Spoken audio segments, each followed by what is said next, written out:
Pasensya cookies ang tawag nito ng iba. Eggnog naman kung nakakaangat-angat sa buhay. Isa po ito sa paborito kong panandaliang snack at pwede rin itong sitsirya. Tara, gawa tayo. Hi, I'm Dance and this is my channel.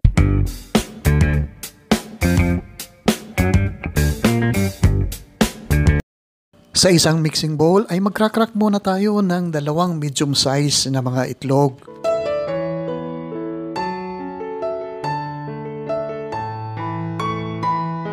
At magdadagdag po tayo dito ng 1/2 cup na sugar at pagkatapos ay imimikos-mikos lang natin ito sandali hanggang sa mag-will combine po ang ating sugar at saka ang ating itlog.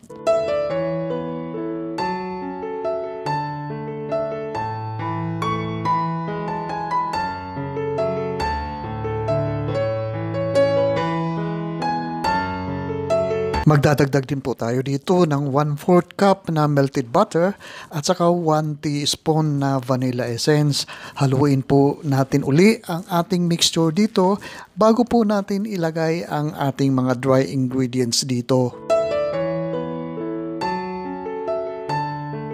Sa pamamagitan ng strainer ay papadaan natin ang ating 1 1/4 cup na all-purpose flour at saka 1/2 teaspoon na baking powder. 1 1/4 po na all-purpose flour ang aking ginamit dito. Hindi nyo na lang po nakita ang 1/4 na idinagdag ko po dito.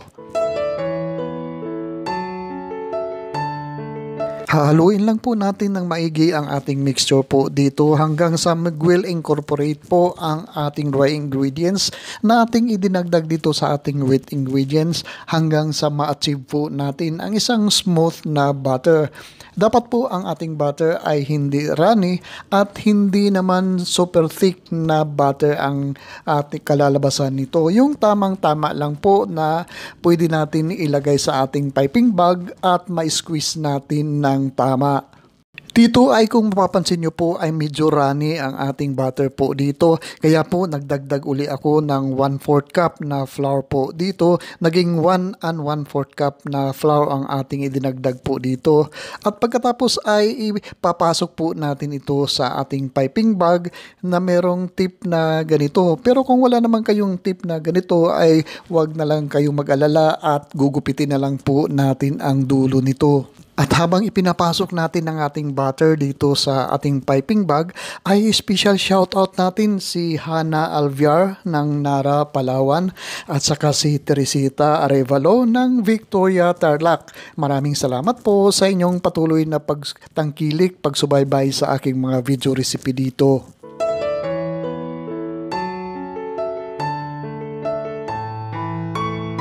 Tulad ng sinabi ko kanina, kahit wala kayong piping tip ay pwede naman po gupitin na lang po natin ang dulo ng ating piping bag at saka i-pipe out natin ang ating butter ng ganito. At huwag nyo lang kalimutan na maglagay ng parchment paper dito sa ating baking tray para mas madali po ang ating pagtanggal ng ating mga cookies mamaya kapag ating na-bake na po ito.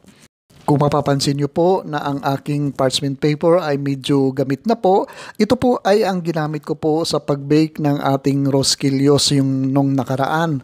Sayang naman po at hindi naman po nasira ang ating parchment paper dito.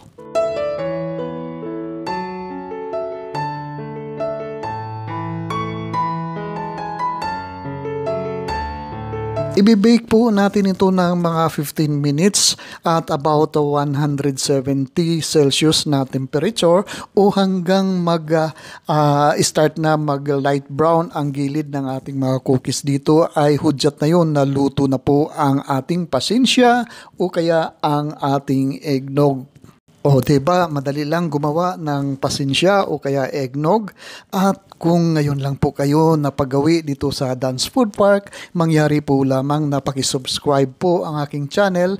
Pakiclick lang po ang subscribe button sa baba at pati na rin ang notification bell para palagi po tayong updated sa mga susunod kong video uploads. At kung meron po kayong mga comments o kung meron po kayong mga request na recipe, pakipost lang po sa comment section sa baba at sisikapin natin na tugunan ito. Maraming salamat po.